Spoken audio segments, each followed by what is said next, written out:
Myanmar is real-life Game of Thrones with better characters, and I cannot wait for Hollywood to make this movie. It's going to be a great movie.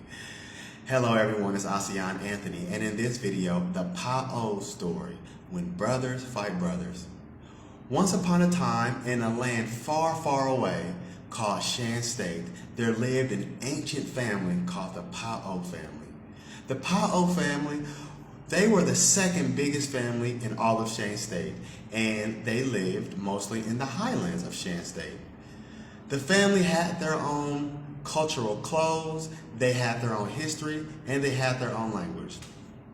The Pa'o family decided to start an organization, and this was a special organization that they decided to create many, many years ago. And this organization was to protect the history and to protect the family from other families and to protect the Pa'o family mostly from the government, because at this time it was quite common for the Pa'o family to fight with the government.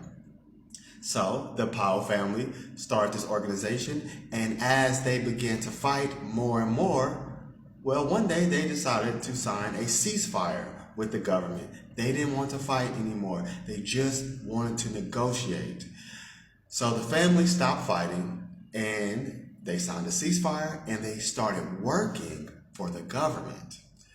Now, this ceasefire made some family members very furious, enraged, outraged to see the Pa'o family work for the same government that the Pa'o family spent years fighting. This made the family very angry, some members. The family still kept their culture and they still kept their language. The only thing changed were their morals. So some of the family members decided to start a new family called the Liberated Pa'o. And the Liberated Pa'o still wanted autonomy and they still wanted recognition from the government. They still wanted to be a separate entity of the government and not for the government. Now, the new family would still sometimes fight the government, even though the old family still worked for the government. So this created some conflicts to see your brothers and sisters on the other side of the battlefield. The new family, the Liberated Pa'o, decided to sign a ceasefire. They did not like this. They did not like to fight their brothers and sisters. So they decided to sign a ceasefire after many years of small conflicts. They wanted to negotiate. They just wanted more autonomy. They did not want war. But the Liberated Pa'o, they did not begin working for the government. They just decided to stop fighting the government, unlike the old family, the original Pa'o.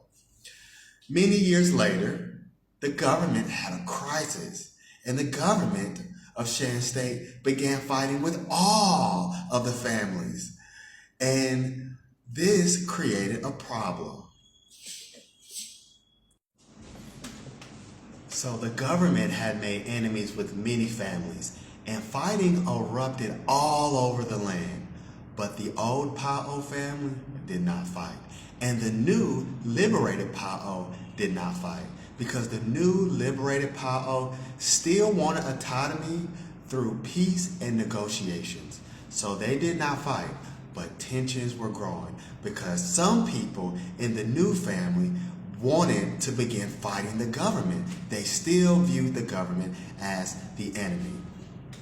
So they continued to try dialogue. They continued to try to talk it out until one day, the government attempted to stop the new family's convoy. The new family had a convoy full of supplies headed to their neighborhood. But this just wasn't any part of the neighborhood. This was a special part of the neighborhood called Sai Sung.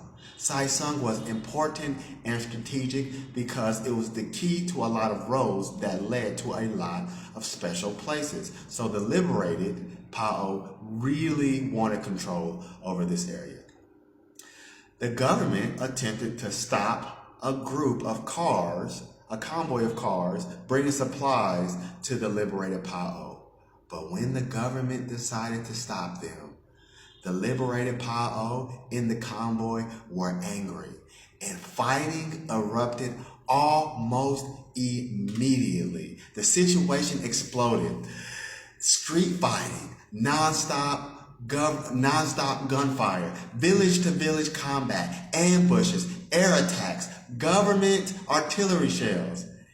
So after this moment, the new family decided to end the ceasefire with the government, and they began fighting again. And the new family tried to convince the old family to join their side. Please, old family, join us again. We don't want to fight you. We just want to fight the government. But the old family did not listen, and they stayed aligned with the government. So now the old family and the new family were supporting two different sides in this fight. Brother fought brother, neighbor fought neighbor, and members of the same ethnic group found themselves on the opposite sides of the battlefield. It was a tragedy. So after several days of fighting in Sing Sung, the new family claimed victory.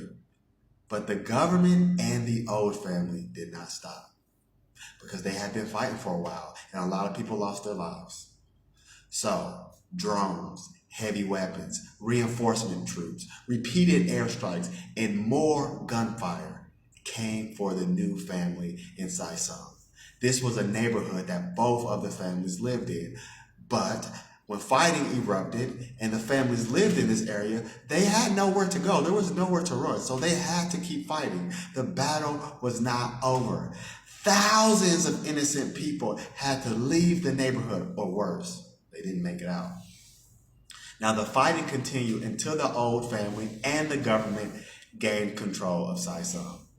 But by that time, many parts of the neighborhood were no more. They were crushed. A lot of houses were burned. A lot of people had to flee. A lot of people lost their lives. Until this day, this area is still contested, because although the old family and the government claim control of this area, they still sometimes fight, because the new family, the liberated PAO, have not began to quit. So ask yourself, how does one family end up fighting itself? Myanmar is the best movie never filmed.